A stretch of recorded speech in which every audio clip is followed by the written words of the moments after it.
Welcome back, riders. My name is Kevin Wilson. I'm the host of the BMXPERTS Podcast. Thank you very much for coming by.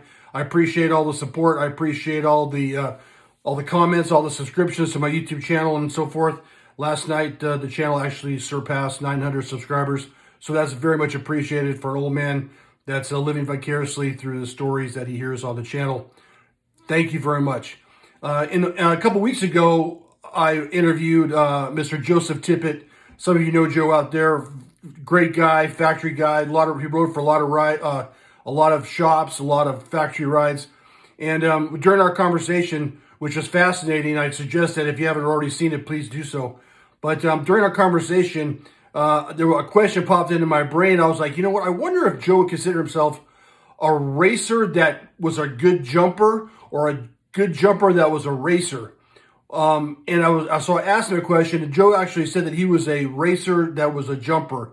And I thought that was kind of an insightful answer because I've seen pictures of him jumping, and he could definitely throw down in the air. And that got me thinking, like, do I consider myself a racer that jumped or a jumper that raced? And I guess it goes back to the beginning of when I got on a bike. Back when I was like 6 years old, I lived in Glassell Park, California, which was like a suburb of East LA type of thing. And I had a fake Stingray, and I was jumping trash cans back then when I was 6 or 7, and I think I was in second grade. And I was jumping then and on a Stingray, and until I moved to South Pasadena, California when I was in third grade. And that's when it just got more and more crazy jumping-wise and that type of thing. My brother and I and our crew that we rode with, probably 5 or 6 hardcore kids that we rode with. We terrorized the city of South Pasadena on a daily basis on a summer day. We would wake up, steal my dad's shovels and my dad's pickaxes, and we'd go to every vacant lot in the city, build jumps, build berms, and just basically cause havoc. No piece of wood, no 2x4 was safe around our house.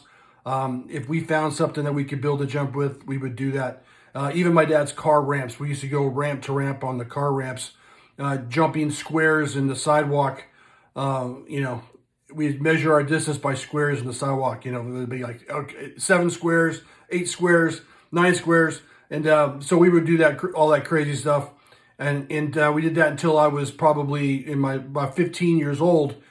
And in our school, there was kind of two different factions of BMXers. There was a couple of guys that raced that we really didn't hang out with. We thought that they were kind of like stuck up, like they thought their shit didn't stink.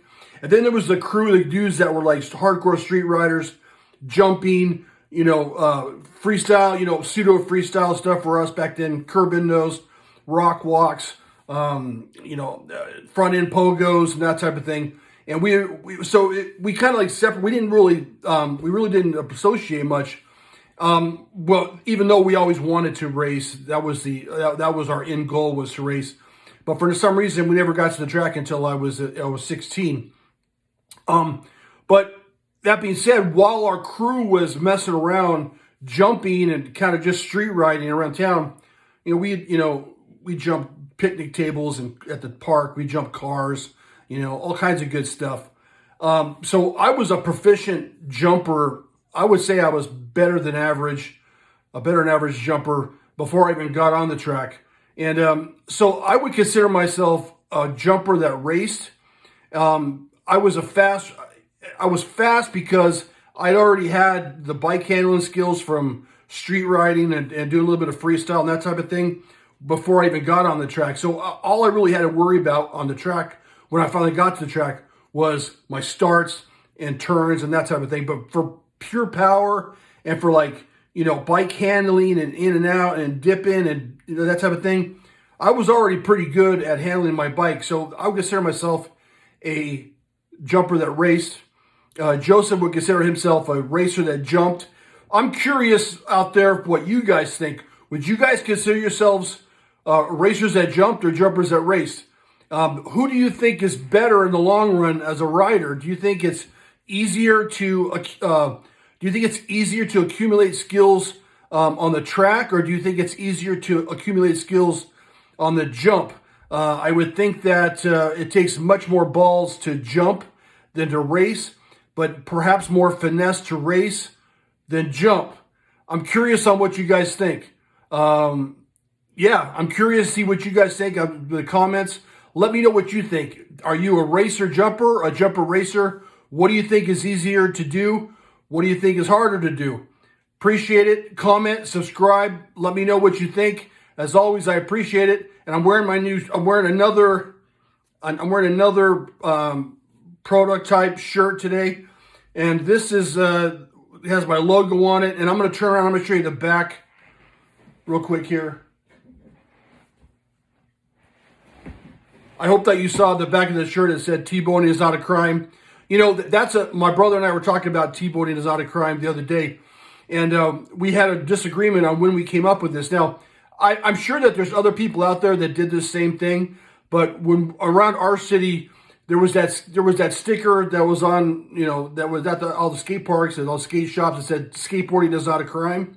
And at some point in our late teens, maybe early 20s, we altered that skateboarding is not a crime to T-boning is not a crime. Now, I can't say that we created it, but I'm sure someone else out there did it, and somebody got there and say, dude, we did that long ago. That's nothing special. But I always thought it was cool, and since I came up with my mascot, or my first team rider, Tommy T-Bone, I thought that it might be fun to put T-boning is not a crime on the back of the shirt. This is one prototype shirt that I'm looking at possibly manufacturing. Let me know what you guys think, if it's stupid, if it's cool. But I appreciate it. I'll be dropping a couple prototypes in the near future here on the videos. Thank you very much. Ride on, be safe, and we'll talk to you next time. Until next time, the track's closed. Peace out. Late.